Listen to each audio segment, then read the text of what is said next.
Përshëndetje dhe mirë se u gjetëm në podcastin e lajmeve të vërteta. Këtu do gjejmë aktualitete të titujve kryesor sot në botë, komentime dhe analiza, sikurse dhe inkurajim ka urtësia e shkrimeve të shenjta, për të marrë një perspektivë jo vetëm logjike, po edhe shpirtërore. Dhe le të flasim për disa lajme.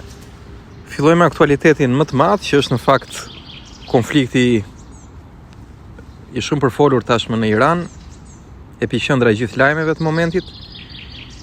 Pra pikërisht konflikti Iran-Izrael-Shëbaj që ka hyrë pikërisht në ditën e 38 sot. Dhe këtu po jap një përmbledhje edhe mbi ato që ka ndodhur dje. Dhe në fakt kemi një lajm pozitiv që shpresojmë dhe lutemi që të jetë në rrugën e duhur, të jetë i realizueshëm, është pikërisht thirrja për bisedime për arpushimin 45 ditor. Pra pikërisht Shëbaja, Irani dhe një grup mediatorësh rajonal nga Pakistani, nga Egjipti dhe Turqia po diskutojnë një armpushim dyfazor, pra në dy faza sipas tyre, i cili mund të çojë në përfundimin e përhershëm të luftës. Por shanset për një marrëveshje të pjesshme në 48 orët e ardhshme, sikurse ka kërkuar pala amerikane, duken të pakta. Por mendojmë se është një diçka mjaft e vlefshme që ka të paktën përpjekje për bisedime për armpushim. 45 ditë të cilat mund të sjellin, pra mund të vënë diplomacinë në lëvizje, shpresojmë të paktën, dhe mund të sjellin luftën mbarimin pikërisht të kësaj lufte. Ndërkohë që Trump shtyn afatin, pra na raportohet që presidenti amerikan zgjati afatin për Iranin deri të martën në mbrëmje. Ndërsa kërcënoi nga krau tjetër se nëse nuk arrihet marrëveshja, sipas tij Irani do të përballet me fundin e tij. Pra shohim që edhe Washingtoni, pra gjithë qeveria amerikane është angazhuar në negociata të thella me Teheranin. Njëkohësisht shohim që sulmet të vijojnë. Kemi pasur një sulm ajror pranë Teheranit me 13 vdekur fatkeqësisht, një sulm që në një ndërtesë banimi, dhe gjithashtu sulme që vazhdojnë edhe në Beirut të Libanit, ku forcat izraelite luftojnë me grupimin pikërisht Hezbollahut, por edhe sulme në Kuvajt. Ndërkohë kemi një raportim edhe nga ana izraelit, ku izraelit pra kuvijojnë përgatitja për ta përshkallëzuar sulmin kundër Iranit nëse këto bisedime, pra bisedime indirekte, dështojnë së kryeri. Dhe sipas Izraelit do synohen objekte energjetike dhe infrastruktura kombëtare. Çfarë mund të themi për të konflikt të dashur miq është që të paktën si e shoh unë të paktën këtë situatë, duke qenë se kam një përvojë të thellë në menaxhim dhe në strategji, por edhe në psikologji dhe tashmë në teologji biblike, ku mund të analizoj si planet, le të themi, të veprimit për rezultatet e synuara nga njëra palë, reagimin e palës tjetër, duke parë dhe nga këndvështrimi le të themi psikologjik, por edhe shpirtëror, pra ku futet frika, dëshira, lakmia, të gjitho gjëra që ne i trajtojmë edhe nëpërmjet dritës së shkrimit të shenjtë, lavdi Zotit, është që pikërisht në dhjetor të vitit kaluar pam, po themi, një aksion që të paktën në gjykimin tim ishte një lloj eksperimenti i qeverisë amerikane në shtetin e Venezuelës. Pra ta kryen një lloj testi, le ta themi, një lloj aksioni prov, ku përdorën një armë të sofistikuar që turbulloi vendin për disa orë dhe kryen pikërisht rrëmbimin e presidentit Maduro dhe gruas së tij. Dhe më pas i ekstraduan ata në Amerikë, ku vijon të kryet gjyqi.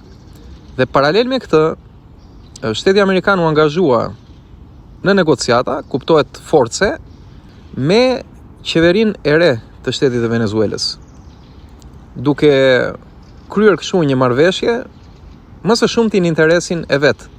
Dhe dim që për ata që e dinë që Venezuela është një shtet i pasur me naftë, dhe naftën ka si bazë të mbajtjes, pra të forcës së ekonomisë së saj, dhe kishte prej vitesh kryente marrëdhënie biznesi me Rusinë dhe Kinën. Dhe Amerika në momentin që hoqi presidentin që mbante këto marrëveshje në fuqi, nëpërmjet këtij aksioni, pra duke eliminuar atë, le të themi, nga roli i tij dhe duke çuar në burgim në shtetin e tyre, vendosi aty një qeveri që, si thua, ju bind këtij propozimi amerikan më pas, dhe tham ishte një lloj marrëveshje me forcë, vetë ata e kanë thënë këtë gjë, që të ndërpriste tregtinë me Kinën dhe Rusinë dhe të vijonte tregtinë me Amerikën sipas kushteve amerikane. Dhe kjo ndodhi në Venezuelë.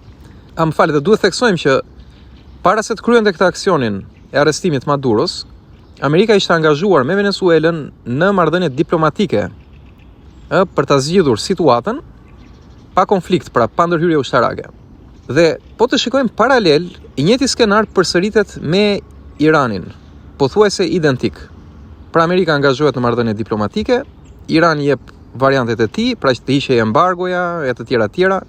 Preteksti ishte që Irani zotëron uranium që ka përbën rrezik për armë bërthamore, kështu me radhë, dhe u pa që edhe pse Irani lëshonte ose kishte një lloj, le të themi, si mund ta themi, një lloj dëshire ose angazhimi, të paktën në atë që na jepen lajme, për të mos shkuar drejt luftës, shteti amerikan sërish vazhdonte të avanconte me idenë që nëse ti nuk bën si them unë, atëherë do bëhet lufta. Pra prap një lloj diplomacie force, siç kishte bërë me Venezuelën.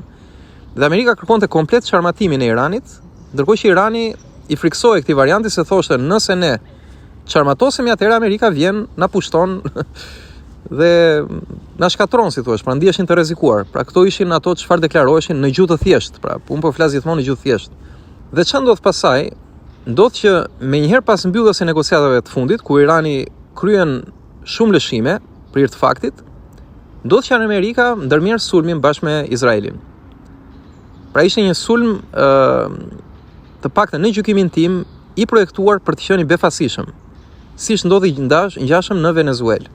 Dhe ç'a ndodh? Gjatë sulmeve vijojnë dhe eliminojnë liderin e tyre, pra eliminojnë fizikisht kësaj radhe, nuk kryet arrestim siç kryen me Maduron. Pra me Maduron në Venezuelë krye eliminim i rolit të tij, por fizikisht ai u mor bashkë me të shoqen në burgim, kurse në Iran shohim goditje në vendin ku qëndronte lideri suprem, Ayatollah Khomeini, dhe eliminimi i tij bashkë me disa të afërm familjar fatkeqësisht, dhe vijojnë ende sulmet, por pastaj shohim që në pala e Iranit nuk ndodhi njëti skenar siç ndodh me Venezuelën. Pra qeveria e Iranit nuk u ndjen në një situatë ku lideri u eliminua dhe tani eja të bëjë marrëveshje me Amerikën. Pra këtu dështon skenari amerikan. Pra nuk ndodhi njësoj si ndodhi në Venezuelë. Përkundra, ne shohim një kundërpërgjigje shumë të fortë të Iranit, i cili dukej se ishte tepër i përgatitur që këto negociata do dështonin dhe Amerika do sulmonte. Dhe çfarë ishte strategjikisht e papritur dhe për Amerikën ishte goditja e Iranit, jo më kryesisht vetëm tek Izraeli ose në tentativë për të arritur Amerikën, çka do ishte mjaft e vështirë sepse Amerika ndodhet mjaft larg, por shohim goditjet e tyre në bazat amerikane rreth zonës së Gjirit Persik. Pra në Arabinë Saudite, në Oman, në Kuvajt, pra në Bahrein, pra ku janë këto bazat më të afërta amerikane. Amerika u gjende pa përgatitur. Pra nuk u gjend më Irani pa përgatitur. Dhe kjo solli pasaj situatën jashtë kontrollit, siç ka dalë që prej ditëve të para deri sot ku kemi hyrë në ditën e 30 ca, domethënë, pra në muajin e dytë. Pra kjo luftë ka dalë jashtë kontrollit. Sepse gabimi amerikan në gjykimin tim, dhe po flas këtu në ana strategjike, nuk po flasim këtu për çështje morale, po flasim vetëm për çështje strategjike ushtarake. Amerika bëri gabimin që krijoi një skenar në Venezuelë dhe kërkon të importojë këtë skenar edhe në vende të tjera për të diktuar politikat e saj.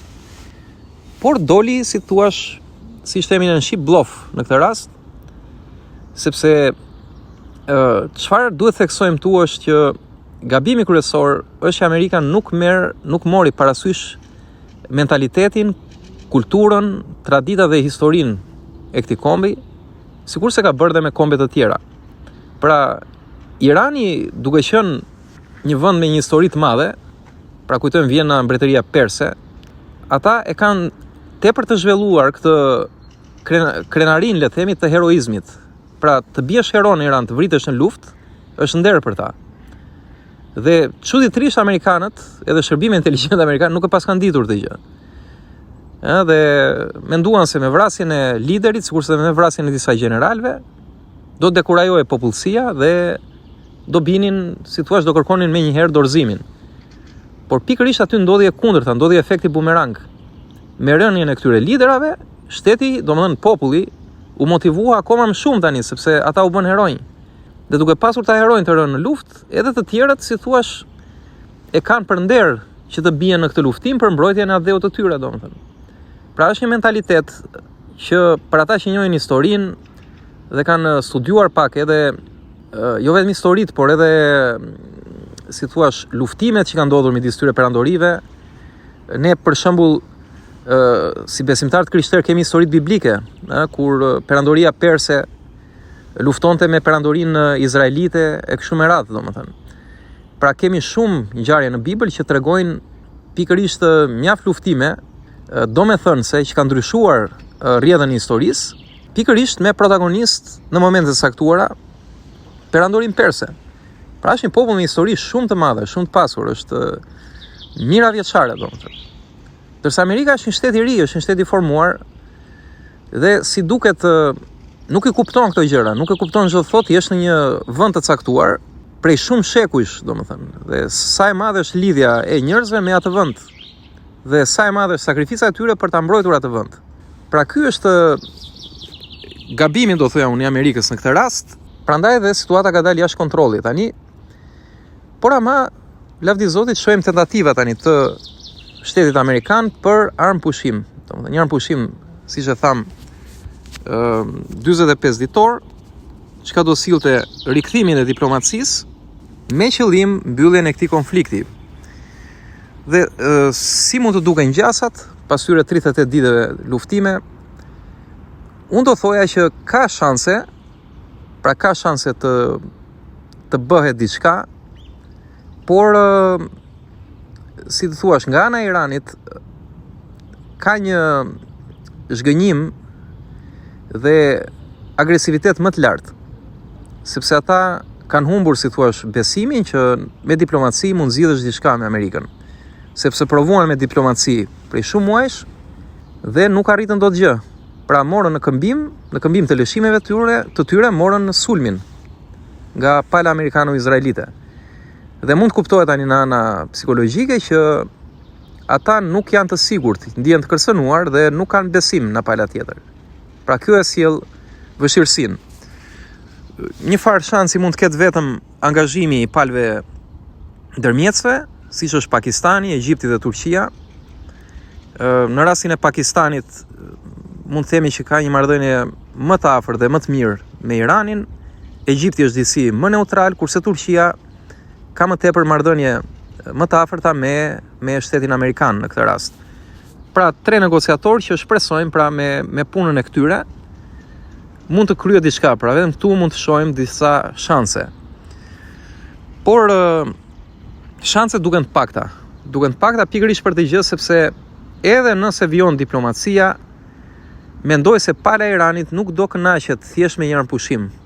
Ata do kërkojnë dëmshpërblim patjetër për humbjen e jetëve, sidomos dhe për ato që janë cilësuar si sulme aksidentale, kur kanë humbur jetën civil, pra të pafajshëm, pra patjetër që Irani mendoj do kërkojë dëmshpërblim, do kërkojë riparime të infrastrukturës së shkatruar, sikurse do kërkojë dhe kushte të reja gjeopolitike ose gjeoekonomike, siç është përvetësimi i ngushticës së Hormuzit. Por shpresojmë të dashurmi që atë që na duket si e pamundur të bëhet e mundur, dash Zotit ne si besimtar patjetër që lutemi dhe dëshirojmë paqen. Krishtërimi këtë mëson, këtë na thërret të bëjmë vazhdimisht.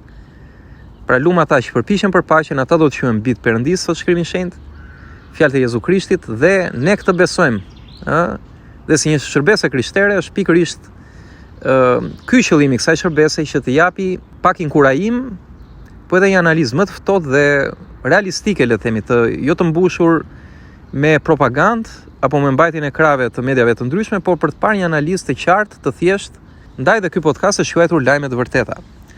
Dhe për të kaluar shkurtimisht tek konflikti në Ukrainë, për të ndalemi këtu shkurtimisht sepse u zgjatëm pak në analizën e Iranit, duke qenë se kemi hyrë në fazë interesante.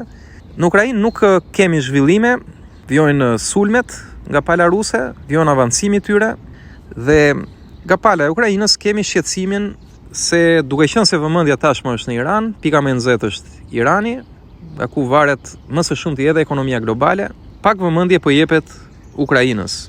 Pra shohim bisedime të bllokuara, negociata të bllokuara, edhe këtu për arsye të ngjashme me ato të Iranit, sepse teksa pala ruse negocionte në një platformë tripalçe ku ishte Ukraina dhe Amerika, ndodhen 2 atentate, një atentat ndaj një delegati rus, pra një generali në Moskë nga disa agjentë Ukrainas, dhe njëkohësisht, po në dhjetor kur u bë dhe arrestimi i Maduros në Venezuelë, u tentua dhe një ekzekutim i presidentit rus, pra një sulm me dron në qytetin e Valdajit. Ukraina fton delegacionin amerikan në Kiev për të rinisur dialogun, por këtu duket që shanset janë më të pakta, jo vetëm për konfliktin në Iran dhe angazhimin e Amerikës aty, por edhe për zhgënjimin e palës ruse nga negociatat që sipas tyre kanë qenë më së tepri manovra ushtarake për të ekzekutuar kundërshtarët, sesa për të zgjidhur dialogun me paqe.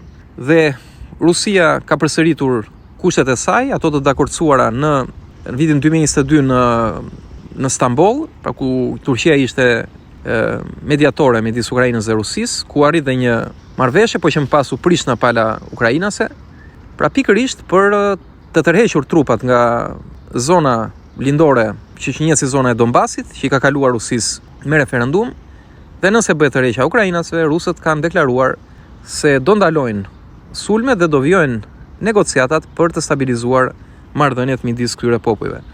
Dhe shpresojmë të dashur miq që të ketë reflektim dhe të ndalojnë humbjet e jetëve, gjakderdhjet, sepse në fundit sikurse kemi përsëritur, në një luftë ka vetëm të humbur, dhe ata që humbasin është pikërisht popullata e thjeshtë janë ata më të humburit dhe më të prekurit ekonomikisht. Dhe vijmë tek ekonomia, kemi një krizë globale, ekonomike dhe humanitare që po rritet.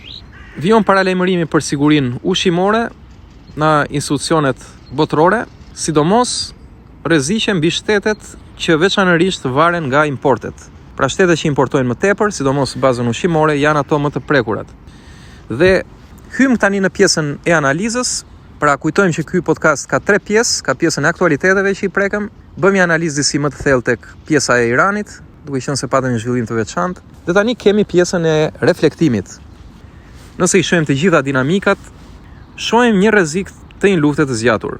Pra kemi konfliktin në lindjen e mesme që po hyn në një fazë kritike, pra nga njëra anë ka shenja shprese, tham bisedimet për një pushim 45 ditor, të cilat janë duke u zhvilluar lavdi Zotit dhe shpresojmë që të vijojnë, por nga ana tjetër të dyja palët pra po përshkallëzojnë retorikën dhe sulmet. Sikurse shohim dhe Izraelin që përgatitet për sulme më të gjëra, ndërsa Irani në krau tjetër paralajmëron për pasoja katastrofike nëse objektet e tyre bërthamore goditen. Shohim në Ukraina që një realitet të hidhur, një luftë që vijon me vite, ndërkohë që bota, vëmendja e gjithë politikës dhe mediave përqendrohet më tepër në lindjen e mesme. Dhe të gjitha këto që po ndodhin, çfarë është më e rëndësishme të përmendim dhe të përsërisim është që po shkojnë drejt një katastrofe të madhe, që do preki gjithë globin. Dhe këtu shohim disa lider që luftojnë për të shmangur këtë katastrofë të madhe, por shohim që çmimet vijojnë të rriten dhe këto çmime po i paguajnë pikërisht civilët e zakonshëm. Dhe pikërisht në këtë luftë të dashur miq, në këto trazira që po rriten dita ditës, ne si besimtar kemi një vend ku gjejmë kurajim. Dhe tani që jemi te pjesa e inkurajimit, ajo çka dua të ndaj me ju është pikërisht disa vargje nga fjala e shenjtë nga Psalmi 46, ku pikërisht profeti i frymëzuar nga fryma e Perëndis, sikurse na mëson dhe vetë Bibla, shkruan pikërisht këto vargje në ditë turbullirash. Dhe thot: Perëndia është streha dhe forca jon, një ndihmë e gatshme në vështirësi. Prandaj nuk do të kemi frikë, edhe sikur të ndryshojë vendi dhe malet të rrëzohen në thellësi të detit, edhe sikur të shfryen ujërat e tij dhe të dridhen malet nga fryrja e tij. Pra kemi këto ditë ku lajmet janë të mbushura me dhunë, të mbushura me pasiguri dhe konflikte të papërfunduara. Ky psalm na kujton se krahas këtyre gjërave që ndodhin fizikisht në botë, ekziston edhe një realitet më i thellë se ai që shohim nëpër ekranet të dashur miq. Perëndia, Zoti, krijuesi i universit, nuk premton se në jetë nuk do të ketë stuhi, nuk do të ketë luftra, nuk do të ketë dhimbje. Por ai premton se do të jetë, pra do vijojë të ekzistojë siç ekziston pafundësisht në mesin e këtyre ngjarjeve. Dhe këtu na thuhet që edhe sikur të ndryshojë vendi, thotë Psalmi, dhe malet të rrezojnë thellësitë e detit, nga kjo kuptojmë që kjo po ndodh edhe sot. Pra po lëvizin vendet, po ndryshojnë vendet. Shohim kufit që po lëvizin, po rishkruhen kufit e disa shteteve. Shohim aleanca që po ndryshojnë. Shohim që edhe bota po dridhet në themelet e saj. Ka pasiguri, ka luhatje. Megjithatë, shohim gjithashtu që fjala e Zotit, që është e përjetshme sikurse Perëndia është i përjetshëm, dhe që vepron dhe ekziston si të kaluarën, tashmen dhe të ardhmen, është jashtë kohës, është jashtë hapësirës, jashtë fizikës. Na fton mos të kemi frikë. Jo sepse këto rrethana nuk janë të frikshme të dashur miq, janë të frikshme, por sepse Zoti ynë është më i madh se këto rrethana. Zoti është më i madh se çdo rrethan. Dhe në këtë fundjavë Pashke të dashur miq, pra jemi në fazën e Pashkëve, në kohën e këtij kremtimi, kur ne si besimtarë të krishterë në mbar botën kujtojmë pikërisht se drita mund të dalë nga varri dhe jeta mund të fitojë mbi vdekjen. Na kujtohet se historia ende nuk ka përfunduar. Na kujton se vështirësitë e sotme nuk janë fjala e fundit. Ende ka jetë, ende ka shpresë për ata që besojnë. Lavdi Zotit, dhe ky ishte podcasti për sot, dashur miq.